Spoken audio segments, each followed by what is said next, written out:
Good evening, everyone. What a great evening it is. In fact, we have more news than we can possibly fit into a 20-minute segment, including $1 billion week to celebrate in the world of space funding. All this and our guest, AI critic and corporate AI trainer, Chip Joyce, coming soon. From the news desk at the Center for Space Commerce and Finance, my name is Thomas Andrew Olson, and this is The Unknown Quantity.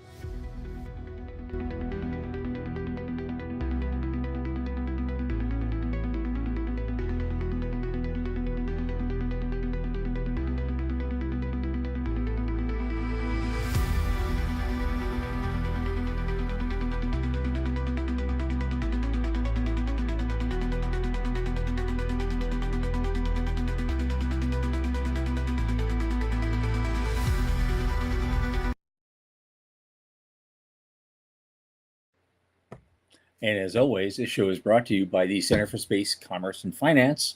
And what do? Well, you know, we champion and strengthen emerging space startups and space-adjacent enterprises worldwide. Our pitch events and world-class boot camps fortify startups to be better investor-ready. Now, a lot of our work, especially this podcast, is supported by our listeners and fans like you. So remember, the Center is a 501c3 nonprofit, so just go to our website, cscf.space/support. Click that donate button and drop something in the tip jar. Thanks very much in advance. And in addition, if you like this show, you support this show, hey, tell your friends, bring them along. Let's go for a big ride. It's a lot of fun. And now my oldest space friend, probably since the Big Bang, Michael Lane, is also here. Come on, Michael. Hey, man. I am feeling the age of the universe this week. I went for a long too. I get it. Yeah. I went for a long walk yesterday. I went to PT this morning. Going for another long walk tomorrow. I'm feeling it. I'm feeling it today. Since the age of the universe. So, right on. How's things? What's going on? Okay. A lot of news in the topic coming up that we're gonna have our guest talk about tonight. So we'll save those bits for later. Pretty amazing stuff. I should look to see who's here. Let me open my chat window. And yeah. Who's here? Who's here? Morty's here. Thanks, buddy. And so we got that going. Okay. Morty's here. I'm sure there are others are going to show up. I know a bunch of people. I'm going to make it. Veronica sent me a message and she's like, I've got something to do. I'll show up at the last minute. And then I'll watch it on the rerun. So, hey, in advance, hi, Veronica. Thanks for paying. Yeah. She's trying to figure out a way to get me in touch with Elon Musk about something. So who knows? Cool. Tell him hi for me. Yeah. I know. Oh, no cult reference. Tom is slipping. Well, yeah. I just wanted to take a break for a little bit. Give poor Michael a break. I'll be back. I'll be back to my usual self here. Probably. As spring approaches, maybe it's just the winter doldrums. Who knows? Although living in Florida, though, I got to tell you, living in Florida, my seasonal affective disorder is a lot less. I bet. Yeah. There's more light. I get 10 hours of sunlight a day instead of 8.5, and so that makes a big difference for me. It's 5 o'clock and getting dark here. Yep. Yep. And Jason's here. Yeah. And so, okay. Money. It's $1 billion day here. And so, well, I know it's $1 billion. I got $1 billion a week this week. Okay. Hardly anything last week. And this week it's close to $1 billion. $1.7 billion. Yeah, it's nuts. Yeah, right. It's about $1.7 billion. Sorry, $1.5 billion. Sorry, I said $1.5 billion. $1.7 billion. $1.5 billion. I don't know why I'm stuck with that, but it's about it's a lot of numbers. Yeah. A lot of numbers. And the $1 billion of it is about half of it is Eutelsat. Yeah. They did a French-backed ECA financing, and they got €1 billion. That's actually over $1 billion. So $1.2 billion for exact. Right. I got an export credit agency financing package to fund 440 replacement satellites for OneWeb. You don't hear that much about OneWeb. I mean, not in the U.S. I don't hear that much about it. So I forget that it exists. I know they're always like Avis as opposed to Hertz. all you hear about is all you hear about is Hertz. You hear about SpaceX. You hear about Starlink, and then but OneWeb's been around just about as long, and they had a big hit, and then they had to come back because that hit came from SoftBank. Oh right, yeah, I forgot about it. They lost about I don't know, $500 million or something off of SoftBank, and then they had to circle around and redo things and came back, and now they're getting the money again. And then Eutelsat picked them up, and so somebody saw something there somewhere, and they're doing it. Any of those big legacy constellations, with what's coming next, they're all super well positioned. We talked about the lawfare element of this of infrastructure. They're pre-positioned to build out and expand, like because they got first mover advantage. They can grow. So it doesn't matter if you got an old, decrepit, beat down satellite, you've still got an operational orbit, and people will want that. So yeah, I would like to be OneWeb these days. That's a great place to be right now. Absolutely. I'm skipping around a little bit because I realize the things when I first set the order. This is shit the way I like to see it. I thought it was cool, but I realized there's a lot of money here. So let's skip ahead and go with the money first. And the next one, of course, is Stoke. You are stoked on Stoke. I know you. Yeah, you know I am. Their total package now is $860 billion. Right. So there's the other half of the week right there. Right. That's 350 new money on top of the 510 that they had a couple just at the end of last year. So we all counts as one Series D. Yeah, right. They're lumping it all together, but we counted that $500 million last year, and so we're only going to count this as 350, as if that's a big drop. But it's yeah. But it says right there they've raised 1.34 billion total. Yeah, bonkers. Nothing when? Yeah, they've only been around for maybe 4 years. Right. Maybe they've been here 5 years, but not longer than that. What's wrong with us? What are we doing? Yeah, right. Well, we don't happen to have a fully reusable rocket where every component is designed from day one to be reusable. So we don't have that. That's what's wrong with us. Okay. Well, we'll have to figure out something then. Well, I am building an elevator on the moon, so that's true. It's not cheesy what I'm doing. I'm building a couple other things that I can't talk about yet. Yeah. So I told you about that new business plan I generated in the afternoon. Yeah, that's that. Yeah, my eyes went wide and I went, holy shit, no one else has connected these dots. Okay. All right. So I'm going to be going after that soon. No, yeah, Doug does have a good question. Are geo slots becoming less valuable because of the ability to launch a large number of LEO satellites much closer to Earth? Doug, really pressing, relevant question, very kind of a wise question. People are asking that same thing. I don't know if it is. The market is definitely proving that LEO is the place to be. We didn't bring it up in the news, but that guest that we had on just a couple of weeks ago, Philip at StarCloud, they're putting in 88. They have requested the FAA FCC for an 88,000 satellite constellation. That's how people are operating now. So nobody's really. I haven't seen anything interesting going to geo. I don't know, 2 years. I haven't seen anything interesting going to geo in 2 years, and certainly the money isn't following it, and certainly the architecture isn't there. So I don't know. It used to be 10 years ago, Geo was considered the most valuable real estate in the solar system. It was hyper rare. You had to pay a lot of money to get it.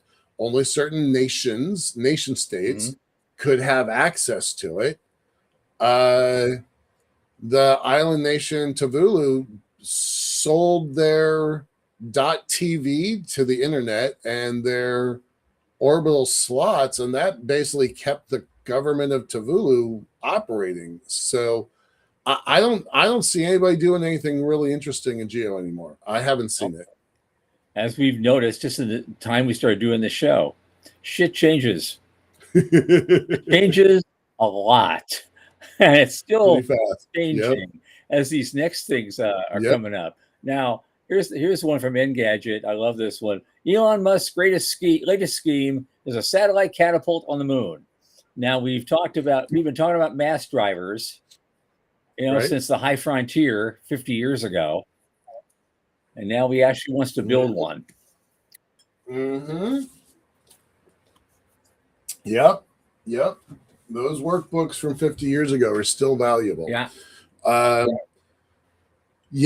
I got a message from somebody pretty involved with Space Force.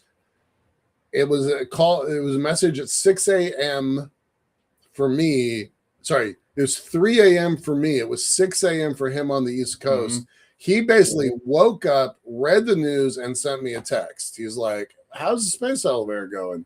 Right? Like, it was because of this. It was because of this. Okay.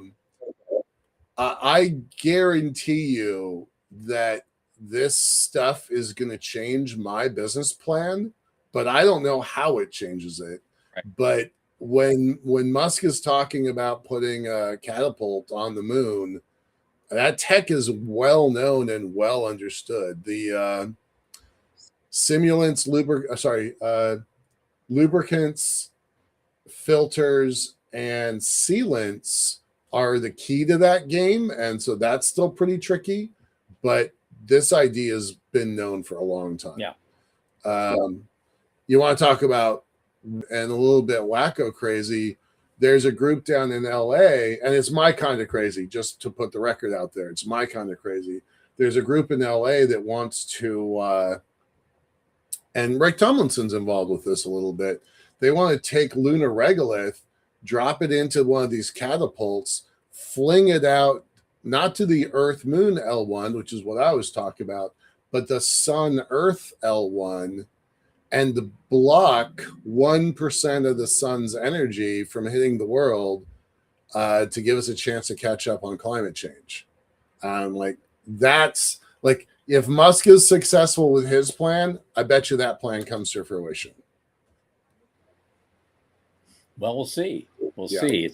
It's based on a fundamental premise that a lot of people are still arguing about. So we'll see how that goes. Yep. Nothing bad will happen. Yeah, what could possibly go wrong? Right. And I'm already gearing up for a tinfoil hat session in a couple weeks. So yeah. So I've already developed my theory. I'm ready for that day because I got one. That's gonna. I think it's gonna be pretty good about Musk's pivot to the moon. Okay, I want to hear that. I got an insane reason behind it, and it's non-zero. So chance. So we got to plan that. We got to plan that day. Okay. But the next one up, I wanted to share on this thing. So somebody named OHB, a German technology company, is establishing a new subsidiary called the European Moon Support Company.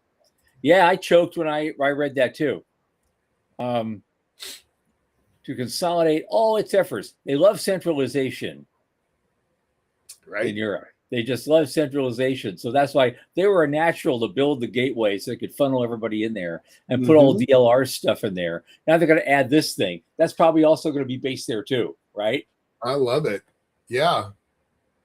I'm kind of digging that model they've got. It's like, okay, let's go build that. Again, we've referenced this $41 billion that Germany decided to commit to space. And this feels like, things are already rolling out. at least the ideation stage is happening. Yeah. Yeah, and there's enough being put out there. There was about just under a 4 billion envelope requested by the agency just for lunar exploration, and they're a little bit shy of it, but they got 3 billion euros instead of 3.77. But the biggest commitment has actually been from Italy. Italy, yeah. Interesting. I was surprised at that. That's just like a little nugget they threw in at the end of the article. I was like, oh, this whole time I thought it was Germany. Yeah. And then ESA again comes up. Well, I'm gonna add one more piece because the next amount of money was 80 million from Hungary, and right. I went to Hungary back in 2015, and there was talk about, big ideas, but nobody was talking about money and budgets at Hungary. So I was a little surprised by that last little nugget in there. Mm-hmm. All right, what else we got? Sorry, I interrupted. Well, you. OHB wins again because they also got ESA gave them an 81.2 million euro contract for the Ramses probe. That's going to probe the asteroid Apophis in 2029. The death asteroid. Yep. The death asteroid. Yep. It's going to pass within 32,000 kilometers of Earth's surface. I guess I'm waiting for our math is right. If our math is Slim Pickens to be jumping on that thing, going, yeehaw!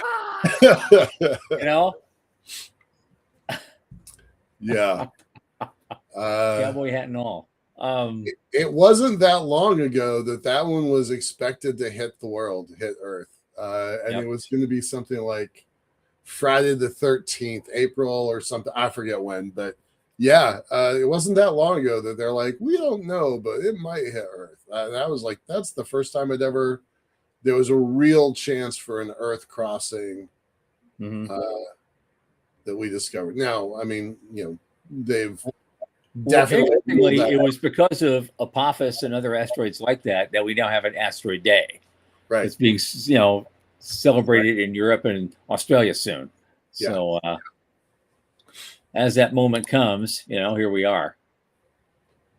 Yeah. So $63 million to OHB Italia for the mission's consolidation and early implementation phase. I think that's great, right? I mean, why let such a close approach go by without going and taking a really close look at it? I love that. Yeah. It's going to be done. Everybody's yelling at the controllers, don't touch it. Don't touch it. Don't touch it. Sure. Right. Don't. You just nudge it 1 millimeter from its orbit and oh my God, we're all going to die, right? Right. Well, they're using CubeSats, so that's probably not enough to change anybody's trajectory there. So, or that's part of it anyway. Part of it. If it wasn't coming so soon, if it was 2039, I'd say by then, if it came by that close, we'd probably have enough AIs and robotics to go in there. They'll just go in there and land on it long before it comes and just start slowly taking the thing apart. And processing it into something. And so by the time it gets here, they're moving that down to Earth. Here's all the precious metals. Here's all the nickel. Here's all the iron. Do you know what's in this thing? I don't know if I've ever seen the composition of it. Well, usually they're one or two things. They're either nickel iron or they're carbonaceous chondrites. There's not much in between. So yeah, I don't think I know what's in it. I don't think I know what it is. Yeah. I never paid that much attention to it. I mean, I'll be honest. Other than when it got past the doomsday element of it, I stopped paying attention. All right, let's move on. We got a ton of stuff here. Another European thing. The Earth observation data provider Constellar closed a 37 million euro Series A, and so that's the nickel dime one of the day. Is these guys. Right. Yeah. 37 million is like, well, the also rans Right. Whereas, again, we've said it before, like that would have been front page news for our whole industry and kept us going for months off of look how cool Costellar was, right? Yeah. Right. Yeah. Yeah. Oh, We're not posting the $17 million that the Integrate space got this week. So good for them, but their numbers are so small that we're not. we're not even mentioning it. That used Right. to be a big deal 10 years ago. We would have gone, oh yeah, look at this. Yeah, honorable mention here. I like that Earth observation is still getting funding, right? For all and in this case, they're looking at the presence of submarines. Like it's all going after maritime action, but I didn't think they could look under the water and see a sub. I think it's based on infrared, so I guess that is a signature. Mhm. But man, how do you feel about the America's nuclear sub arsenal being exposed this way? I was like, that's going to shake some stuff up. Yeah. I didn't think I had that. I don't think we had that tech. I was surprised by that. Well, now we know. Look at that. Well, I know you know, but reminding our audience, I don't live all that far from a major West Coast's primary, I think. Yep. Nuclear subden. And Everett, right? Well, Everett's got part of it, but Banger's where the real stuff is happening. And I'm like, I wonder what that looks like from the sky. So yeah, still breakthroughs happening in that field. I thought we were mostly done with that, but here's the PhD doctor, he's Max Guild from Constellar. He says thermal intelligence provides the earliest and most reliable signal of operational change, from detecting rocket and airbase activity to identifying active reactors and hidden industrial operations. Europe must own this capability. So, all right, I'm digging it. I like it a lot. Yeah. All right. And the last, I think the last nickel dime thing of the day is some guys we like, Voyager Space. They secured a new mission management control contract at NASA JSC. But we're only talking $24.5 million over a 4-year period. Right. But they're supporting ISS operations through 2030. So they're providing full service mission management for their ISS payloads and anchoring recurring mission execution across multiple flight campaigns. I love this. I mean, this is so good for Voyager, and reminding everybody it's a publicly traded company now. They're literally getting paid to learn the thing they want to do anyway for their own that is a brilliant move. I love that. I love everything. Nice gig to have. Yes. Yeah. The new order builds directly on Voyager's previous performance under an earlier NASA Johnson services contract, during which the company successfully executed more than 50 task orders. The earlier work included waste deployment operations using the Bishop airlock, as well as support for NASA's established program to stimulate competitive research payloads, demonstrating Voyager's ability to manage diverse, high-tempo mission profiles. So good on them. Yeah, love it. I like the waste deployment operation. I immediately flash on Blue Origin's problems in South Florida. Right. Yeah. Hey, how you doing down there? We got to figure it out, Just mess with their heads a little bit, right? Yeah. That's gotta be fun. Super good for Voyager. Yep.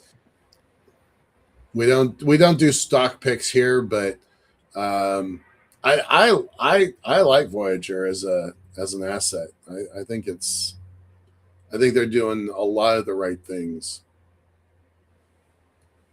Yeah, we can't do that. I don't know about you. I haven't had a series anything in about 40 years, so I'm not going 35. but I'm not. Yeah, I can't go anywhere with that. I have no intention of it. Right. My licenses expired 95, I think, so 30 years. Mm-hmm. A little bit. Maybe I had it into 96, but I think they expired in 95. Yeah, so not giving stock advice. Yeah, absolutely. And the rest of us just, well, we have one more thing we'll fit in just for fun, and we should go to our guest. But Sure. it's in space news. Says non-venture space startup investment. It's a post-SPAC high.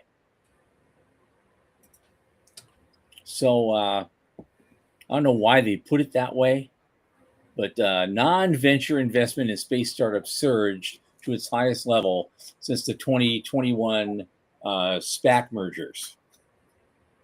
Well, that goes directly to what we were just talking about, Voyager Yep. and the other two companies that went public, right? So that's, yeah. This article's a little fluffy. I like Bryce as a source for news for us. I point to them pretty often, but I don't think anybody's surprised by that. I was a little surprised that Bryce decided and Space News decided to just write it up. But it basically is like, look at how much money came in from the public markets. It's a lot. Good for us. I don't know that there's a lot more to say about it then. Okay, but I guess Sean's saying the VC at SpaceCon made it clear SPACs are back. So we'll see whether they are or not. It's a little too early to tell. On that, I think it's time. We have a great topic tonight, and we're back to the world of AI because stuff is going on in AI constantly. And we have our guest tonight, Chip Joyce. He's returning to the program. He always has an insightful discussion of AI because he started out as an extreme contrarian, and he wrote some very insightful articles. That's what interested me in this guy in the first place. But he talks about it all, the good and bad, and the potentially terrifying. But he's also a consultant, and he actually consults with big companies, corporate entities, to say how best to use AI in their operations. And so he's, and if there's any one guy you'd want to hire to do that, it'd be guys who knows where all the pitfalls are. So let's bring him back in. Chip Joyce, welcome back to the show, man. Hey, Thomas and Michael. Hey. Okay. Let's actually, this is something, we'll just dive right into it. How's that? Because this is something in today's headlines. Everything dropped in the markets today, and there were some factors involved, and Sean noticed them before the show, had to do with employment numbers, but everything went down. Stocks, metals, even Bitcoin. And it was said on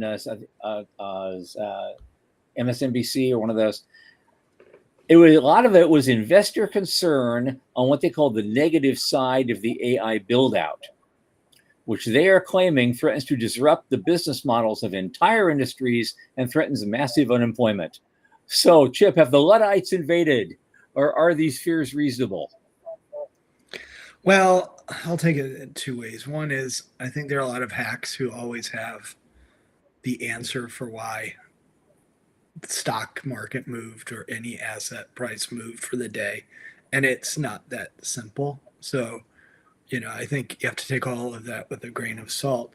About the Luddites, yes, I think there is a Luddite movement. I don't know how that correlates to the repricing of assets today. I do think that there has to be concern that there's so much investment in AI, and just a handful of companies are moving the stock market, and all the profitability is in it, and we're so leveraged toward the large language model companies and NVIDIA and all the massive hundreds of billions approaching $1 trillion in investment that might be an overinvestment or malinvestment. So I think there's reason to be skittish. There are things that, I made a list of things that have changed since we last spoke in the AI world. And I think that there's some really interesting things that have happened since then. And the world is looking a lot different than I think it did just 3 or 4 months ago, where at that point I would say that it was obvious that there were a handful of the foundation models that were going to suck up all the capital and all the oxygen, and everybody else is going to be left out, and it's all brute force. So the more money you have to purchase compute, the more you're going to have market share. And I don't think that's a certainty now. I think there's a lot of doubt, even in the past 2 months, that that's actually what's going to happen. And then that we're going to have to pull back on a lot of that and rethink on a sort of macro level of where AI is going. And this isn't really a surprise to me, because the last time I spoke, my main concern, as a quote AI critic, is we're putting all our eggs in one basket. And there are fundamental questions that weren't being addressed about what the essence of the architecture is, specifically in large language models. And there are inherent problems with large language models. They are nearly magical as a user, an individual user, Michael, right? I mean, it really is. And I can understand from a user's perspective that seems like they're getting very close to artificial general intelligence, which nobody can really define, but something that is human-like, right? And and so the idea at the time, or for the past year and a half, has been just spend a ton more money, train more data. We're running out of data, but somehow find more data to train, and be able to basically just create orders of magnitude more compute somehow, and that's going to get us to have this, quasi-human intelligence. I mean, that's basically what the whole approach has been. And just briefly, what happened is, I don't have a long history in machine language or AI. I was a business operator and entrepreneur, and in the year, roughly, let's say 2024 to 2025, I invested heavily into AI for a company I was the COO of. And there were certainly some amazing successes in productivity. But there also were a lot of things that, as we got more ambitious, projects completely blew up. And in retrospect, what I can say is what worked best was an individual using AI to help them on their work. And when we started to try to solve something more at an enterprise level, things didn't work. And, and then what happened is I spent the last 6 months of last year talking to, 100, 150 people who are really on the cutting edge of AI. These are academics, innovators, entrepreneurs, investors. I was just reaching out to everybody to try to get my head around what was really going on, because I felt like there was a lot of hype and you just can't listen to Sam Altman and understand what's really happening. He's raising capital, and I think he has ethical issues too. But so I got into this, and then I started writing on LinkedIn, and that's how Thomas came across me, is because I'm not really an expert, but I've spent a ton of time with experts. And then I think that I was able to communicate this to non-expert people, business people, peers to myself, so that they could think about AI in a more responsible way and not blow up their companies in the sense of, over-investing or trusting things ahead of time. So that's basically what brings me here but it was a really amazing 6 months of learning from all of these people. And many of them are doing things that are very different from everything that we think of AI as right now. And that's, because AI right now is basically, we're using it synonymously with large language models. It's the chatbots that we're using. Mm-hmm. And Yeah. there are a lot of true contrarians. And I mentioned last time we talked, they're mostly older than I am. I'm in my mid 50s. They're in their late 50s, early 60s. And these are people who are in AI, machine language programming back in the 1990s, right? And they have this like 30-year perspective on it. And they were very wise because they understand a lot of things that I think that has been completely ignored or lost by the large language model investments and the innovation. And so I sort of went down these rabbit holes of what's wrong with them and what's next. What's the future going to be with AI? And I don't think it's going to be zero LLMs. That's not my point. But I think that that's not, like, what we're doing right now is not going to be the AGI. Okay. It's not. Okay. Interesting. Yeah, we're my team is all in on AI. I mean, we're all a little clumsy about it, but it's a daily part of our workflow now.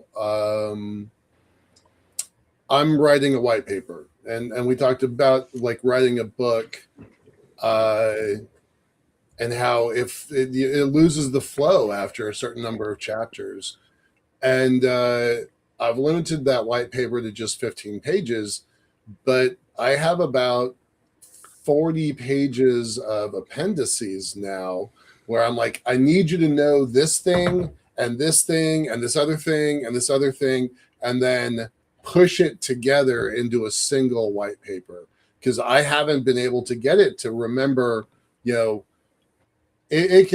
when you're on fact number 27, it's not really remembering facts 1, 2, and 3. And that's really interesting to me, that it's like I give it a new piece of information. It's like, that's the most important thing you've ever said to me. I'm like, 45 minutes ago, you said the other fact, number 22, was the most important thing I've ever said to it, right? It doesn't have that continuity. And yet here we are trying to build all of these giant, Sean is like, your AI is cheating on you, Michael. My AI is not cheating on me. That's funny. That's really funny. But it's really interesting how, each fact that you feed it is the most interesting fact it's ever encountered in its history. And I was like, that's not the main thing. So it is interesting. You have to know how to use these tools. And for me, that's been trial and error. Yeah. And this is what I wanted to understand, because I built a very sophisticated workflow, and it was multi-step, and it had Python coding, and I don't know how to code in Python, but I got it to do that. And I got it to take data and process it and create a heat map exactly how I wanted it and write various papers interpreting the data. And it actually worked, and I was blown away. And I was showing a PhD I used to work with, and she just couldn't believe that I could do it. I mean, she was like, it's not as good as what I can do, but I cannot believe you did that, because it would take me 6 weeks and that thing did it instantly. And then it started to break. Like it worked, and then it just stopped working. And then all of a sudden the heat map screwed up, and it was unreplicable.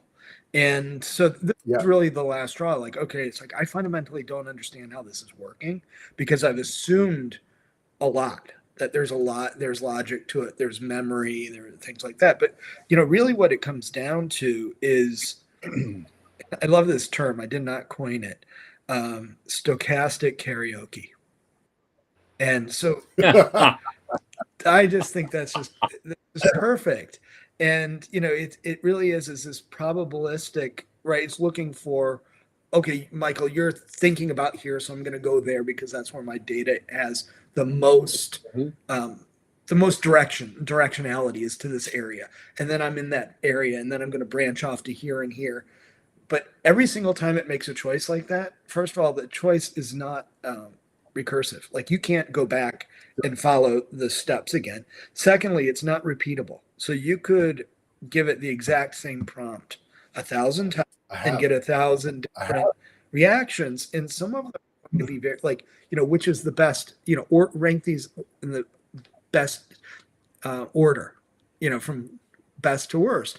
You could do that 10 times and get 10 different answers with really good rationale, right? And so, so you're living in this sort of like strange world where whatever you say, it's basically creating a temporary state, and then it's working on it. And then that temporary state, like a dream, and when you're waking up, kind of just dissolves. And you don't really know when that's going to happen. So you can't really predict it. And also you can't go back and you can't repeat. So the other way to look at it is LLMs are incredibly fluent. And this is why we can use them, because they've gotten to the point where they're as fluent as a human being, more or less, right? There's no cognition. There's nothing beyond that. And so everything that we think is, quasi reasoning and logic and weighing the probabilities and giving you an informed decision like a really smart person would do to you. That's not happening. Like none of it. It literally, it's not even like 1% of what's happening. It is not happening at all. It's not happening. And okay, so that's important. But now we need to start to figure out, how do you create logical structure? How do you create processing of novel information, right? And being able to say, I don't know what this is, as opposed to faking it, because what it will do now is give you the best answer it can. Yeah, right? So right now it's like, this is why enterprise-wide it's not being very successful. I don't care what everybody's saying right now. It's not, because of problems like this. There needs to be, can you imagine doing some sort of SEC regulated paperwork and automating it, because you have all these people who do it right now. And then the SEC auditor comes in and they said, well, how did you get to this point? Don't know. Right. So this is why at an individual level, you can work in a company, you can use Claude or whatever your preference is and increase your personal output. But the enterprise can't rely on more than that. So you can help, it can be an aid for a software developer. I'm sure there are discrete things that can happen where it's just processing this form constantly and looking for errors and writing exception reports, all those things. But is that really AI? And is it really what we talk about? I mean, maybe it's a subtype of, but that's not what, when we talk about AI, we want something that's making inferences, that's making really good, we make mistakes too as people, right? But we want something that's going to be in the realm of as good as we are, right? And also to say, okay, wait, you're suggesting that I purchase this certain amount of thing. Walk me through that. Walk me through steps. What are your probabilities that you're assigning to these decisions? What's the what am I missing? Just like anybody, if you had some guy work for you who's really smart and crunched all the numbers and gives you advice on what to do, you could challenge him. Right. You could push back. You could ask him, cite your sources, and he'd have to actually cite your sources. Right. Yeah. Or go, and if it's, we don't know, okay, I'm not making a decision, with what you've given, you have to go. So none of that's working at all. I mean, that's just pie in the sky right now. And, so I think that like one of the things that's changed is I think everyone's kind of realized that the last big models that came out with OpenAI, they didn't really impress anybody. We keep getting promises. So we're kind of hit a wall, right? And then what's happened now is, since we last spoke, the Chinese startup DeepSeek. It comes out with first of all, they can't get the best chips that we have. They get one generation older, right? Which is still great, but they're already one hand's tied behind their back.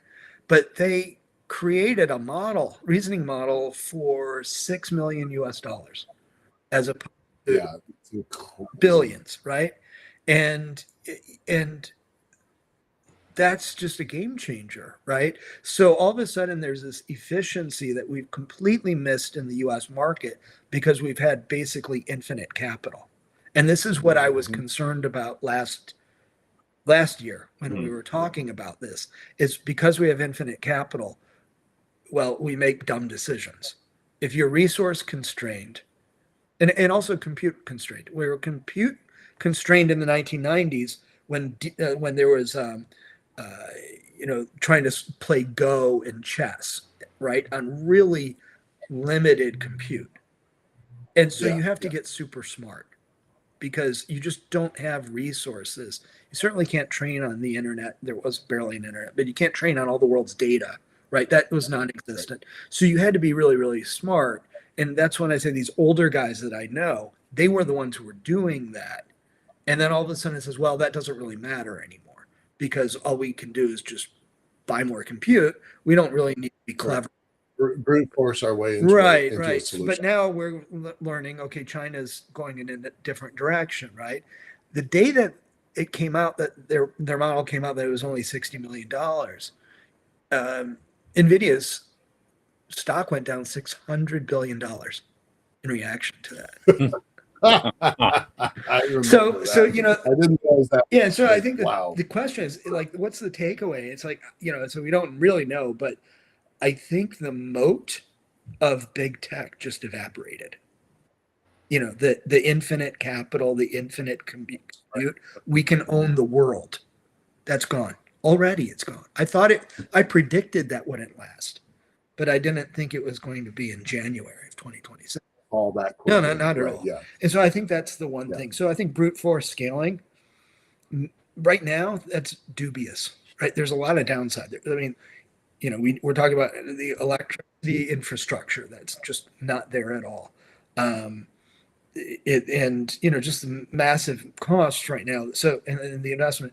So now it looks like it's not really even necessary. So I think that's going to be, right now that might have shaken the stock market a bit, processing something like that. Mm-hmm. We were considering building our own model. It turns out it's like that is a ridiculous pipe dream because we don't have that kind of resources. But we instead switched over to building our own data because we have data that's not publicly available on the net, right? It's not something that can just get siphoned off. So we've got north of 10,000 files, and it wouldn't surprise me if we moved into 100,000 files. And that becomes a RAG tool that we can use for any of whatever the latest, greatest, version of Claude, for example. And we can tie our data into that model. And I think that's probably the path that we're going to have to go. But every day, like I don't know this stuff. I've only been learning this stuff for maybe the last 6 months or so. But every day now I'm seeing, Professor ABC has come up with a new thing that makes it more efficient. And I'm seeing that they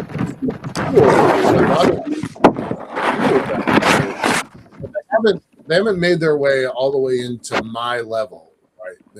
They exist, but they haven't gotten to be, user friendly enough that my team can use that stuff. So that's one thing. The other thing that we are hitting a roadblock on almost every day is that they don't do math, right? They can do 1 plus 1, 2 plus 2. They can do stuff that's in literature and they found the answer, but we're trying to do pretty complex physics. So, here's the Earth, here's the moon, here's the gravitational middle between the two. And we're trying to figure out how much tension is on the string as you get closer and closer to Earth, how much tension is on that string. And we break that thing every single time because it doesn't know how to do math. Well, now there are math models out there that we haven't connected to. That's our next step. But boy, does it not know how to do physics or chemistry or geometry or, you know, any form of real engineering.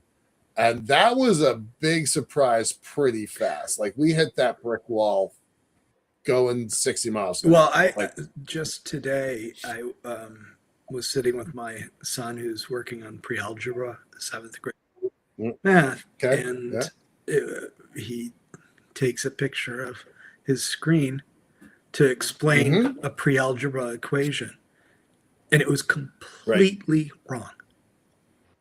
It was believable, and it was confounding, and it confused the heck out of me because I was looking at the problem and I had a completely different solution. And so anyway, if it can't do 7th grade math, it's not going to help you. It's not good. Yeah.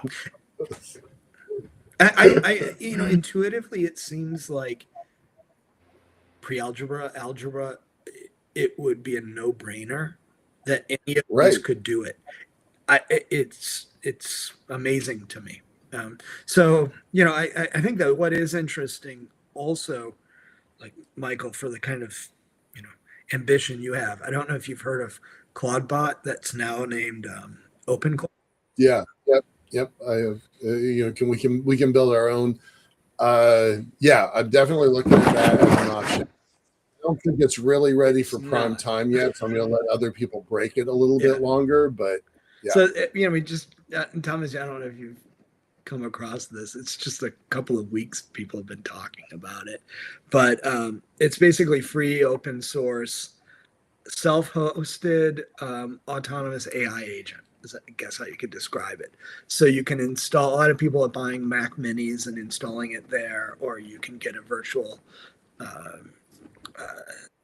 computers, or what do they call it, VPS or whatever, right? AWS or Azure, Cloudflare or somebody, and host it or whatever, and give it its own computer, and then you connect it to communication, things like WhatsApp or Slack or Discord or something, and it basically can do amazing things like sending messengers, calendaring, build. I mean, one guy was talking about how he has a podcast, and it was looking in sending emails to invite people to be guests and scheduling them and copying him on the and created a CRM itself. You didn't even have to tell it. It just thought, oh, I need a CRM.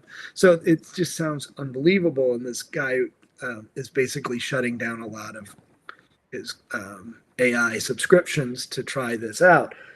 Now, the bad side is there's literally no security. There's no guardrails at all. Okay. And so you really have to think if it's going to be sending emails to your clients or whatever, this could really go south really, really fast. So, I would advise strongly against really putting it into anything that could be embarrassing or mission critical. I mean, if it has access to your emails, it could ruin your life. It could literally ruin your life, right? Oh, no. So but I think the interesting thing is that this is something that you could, instead of having these giant data centers and all this stuff, you have a Mac Mini. It needs to be improved, but is that your personal AI? Is it going to be edge computing? Is AI going to be good enough that it's going to be on your phone? It's going to be low, right? And it can retrieve things, but that there's a bit of it there. So I really think that we've just sort of overinvested in this giant LLM brute force. And now we're going to find refinement, and we're going to find nuance, and different use cases are going to be different forms of AI, right? And so I think that's what really is going to be the future.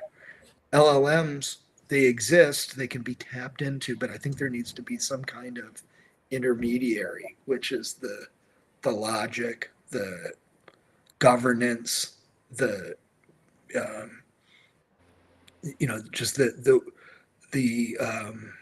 more human cognition part of it, whatever that is, has to be in between us and the data. And that's going to be, essentially the future. And then for a lot of things, we'll have our little own personal or family. No. It knows everything about you, sort of thing, right? And then it's sort of your own personal digital twin, or the best personal assistant you could ever imagine, right?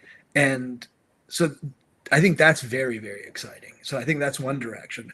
I think enterprise AI is just completely different from what we need as individual people. Okay. I just want to get in because we're getting close on time.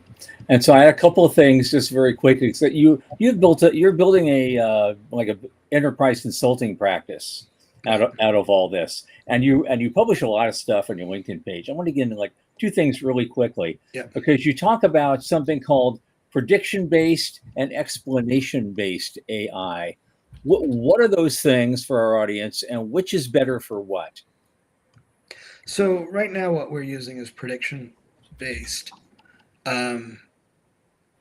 meaning it's literally guessing what's the most likely next token, which could be the next word, whatever, to give you the answer. So it's prediction because it's just statistics. It's all probability. And if I had 100 words in a box and I shook it up and I pulled one out at a time to give you an answer, that would be terrible. It'd be like that figure 8 or the 8 ball that you would shake, right? But it's just orders, billions of orders of magnitude more complex. But that's all it really is doing, is it's just giving you a prediction based on unbelievable amounts of data. So it comes across as like literally fluent. It's fluent like a human being. It knows English as well as a highly intelligent person, and can converse with you and can retrieve tremendous amounts of factual information. Factual, I'll put in quotations because you don't really know if it's true or not, but it's getting better and better and better at it. But there's no sense of truth to it. It's not built in architecture. It's all probability. Okay. The other one, the option is then how do we, and I don't know how to do this, but there are people researching, how do you put thought processes into it? Like, how do you replicate the way that we make hard decisions? Not just a lot of our decisions are kind of intuitive, right? We just, right. But when you have to solve a hard problem, what is that process, and how do you create a synthetic version of that? And that's completely different. And I think you have to really understand human cognition. I don't know if you have to model it exactly, but it would be a good place to start, because we're the only source of intelligence in the universe, and on that level that we know of.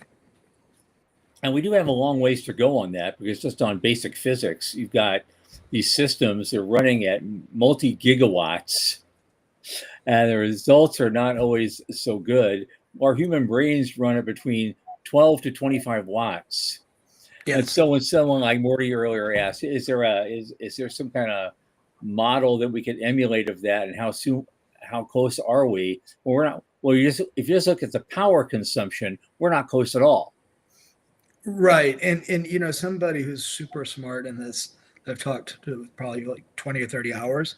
He said with the current model, in order to get anywhere near human intelligence, it's going to be doubly exponential of what our current compute power is. Doubly exponential. Wow. Yeah. So it's mathematically impossible. And he's a PhD in math.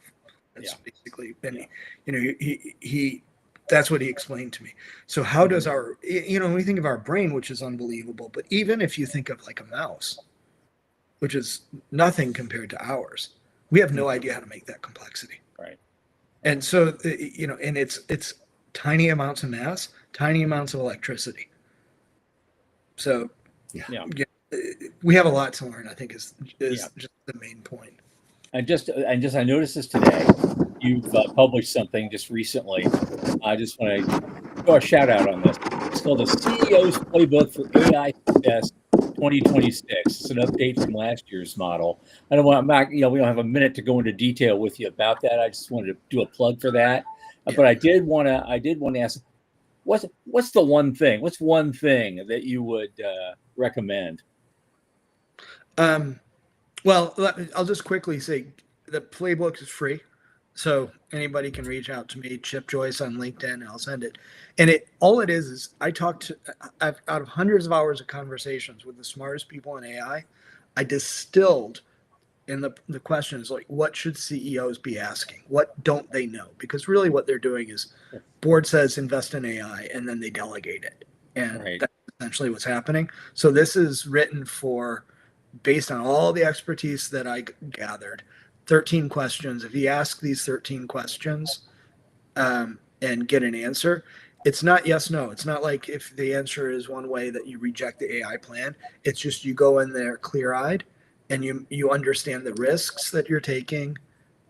You're understanding how you can explain to an auditor or board or regulatory body the decisions that you made. And if you don't feel comfortable with the answers that you get from the vendor or from the CTO who's pitching a plan or whatever it is, then you put the brakes on it. Yep. Perfect. I'm glad you're doing that. You're doing yeoman's work. Chip Joyce, AI critic and AI consultant to corporate America. I think it's great to wear both hats at once because I think it's very, very effective. Thank you for being with us. We'll get you back again some fine day when there's going to be even more movement. It'll be a different world. Maybe a few months from now, there either is going to be another big push or another big pullback. There's going to be some, and there'll probably be some wreckage, a trail of wreckage here and there that we can talk about. So we'll have you back again soon. Chip Joyce, thank you for joining us. Thank you. Have a good night. Okay, well, Monday is President's Day. We have no guests as yet, but there'll always be plenty of more news that we never got to today and far more in the coming days to pour over and pundit about, along with the usual hearsay, innuendo, and tomfoolery. As always, 8 p.m. Eastern. For Michael Lane and Sean Key, I am Thomas Andrew Olson. Keep watching the skies.